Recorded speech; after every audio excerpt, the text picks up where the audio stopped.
2030 నాటికి అంటే మరో 5 ఏళ్లలో ప్రపంచంలోనే 3వ అతిపెద్ద ఆర్థిక వ్యవస్థగా మారాలని కలలుగంటున్నాం. కానీ వాయు కాలుష్యం నుంచి దేశ రాజధానిని మాత్రం కాపాడుకోలేకపోతున్నాం. ఆసియాలోని ప్రధాన నగరాల్ని కాలుష్యం కాటేస్తోంది. ప్రపంచంలోనే అత్యంత కలుషిత 5 నగరాల్లో సెకండ్ ప్లేస్ లో ఉంది మన హస్తినా నగరి.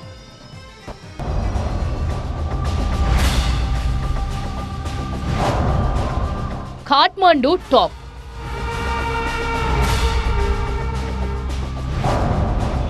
సెకండ్ ప్లేస్ లో ఢిల్లీ.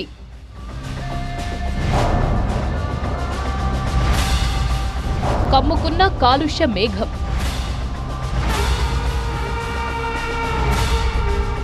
ఆసియాలోని ప్రధాన నగరాలను వాయు కాలుష్యం పట్టి పీడిస్తోంది. ఈ ఖండంలోని 5 నగరాలు ప్రపంచంలోని అత్యంత కలుషిత నగరాల జాబితాలో అగ్రస్థానంలో ఉన్నాయి. ఢిల్లీ నుంచి ఢాకా వరకు ప్రమాదకర స్థాయి. సార్, ఇదిగోండి నా రెసిగ్నేషన్.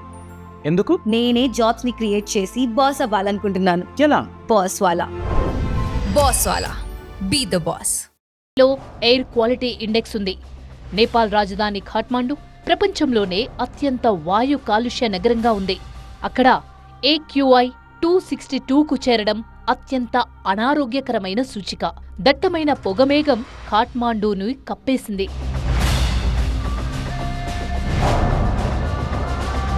ప్రపంచంలోని అత్యంత కలుషిత నగరాల్లో ఢిల్లీది 2వ స్థానం. 185 AQIతో అనారోగ్యకరమైన కేటగిరీలో ఉంది మన రాజధాని నగర కాలుష్యం. ప్రతి శీతాకాలంలో నగరంలో విషపూరిత పొగమంచుతో కూడిన సీజన్ ప్రారంభమవుతుంది. వాహనాల ఉద్గారాలు, బొగ్గు ఆధారిత విద్యుత్ ఉత్పత్తి, నిర్మాణాల ధూళితో కలుషిత సమస్య మరింత తీవ్రమవుతుంది. 33 మిలియన్ల జనాభా ఉన్న ఢిల్లీ ప్రతి సంవత్సరం తీవ్ర కాలుష్యంతో పోరాడుతూనే ఉంది.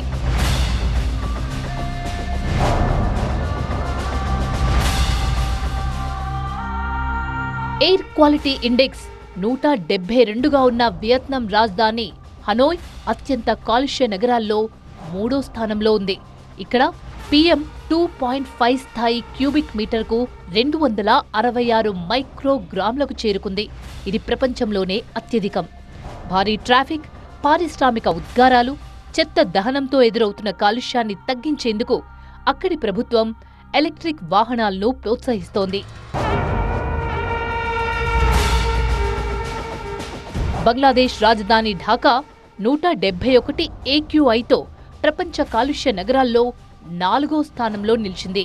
2023లో బంగ్లాదేశ్లో నమోదైన సగటు PM 2.5 స్థాయి WHO సురక్షిత పరిమితికి 16 రెట్లు ఎక్కువ.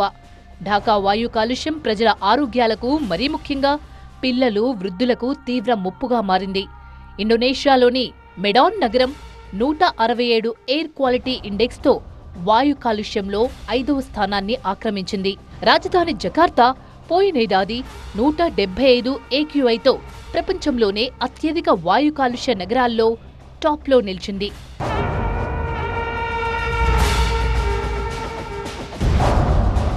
ప్రపంచంలోనే వాయు కాలుష్యంతో ఉక్కిరి బిక్కిరవుతున్న దేశ రాజధానిలో ఢిల్లీ ప్రభుత్వం కీలక నిర్ణయం తీసుకుంది. త్వరలోనే EV పాలసీ 2.0 అమలుకు సిద్ధమవుతోంది. దశలవారీగా ఇంధన ఆధారిత వాహనాలను నిషేధించాలనే ఆలోచనలో ఉంది ఢిల్లీ ప్రభుత్వం. 2027 డిసెంబర్ 31 నాటికి ఢిల్లీలో 100% ఎలక్ట్రిక్ వాహనాలే ఉండాలి అన్నది కొత్త పాలసీ ప్రధాన లక్ష్యం. ఈ ఏడాది ఆగస్టు 15 నుంచి కొత్త CNG ఆటో రిక్షాల రిజిస్ట్రేషన్లు, రెన్యువల్స్కు అనుమతించకూడదని ఇప్పటికే ప్రభుత్వం నిర్ణయించింది.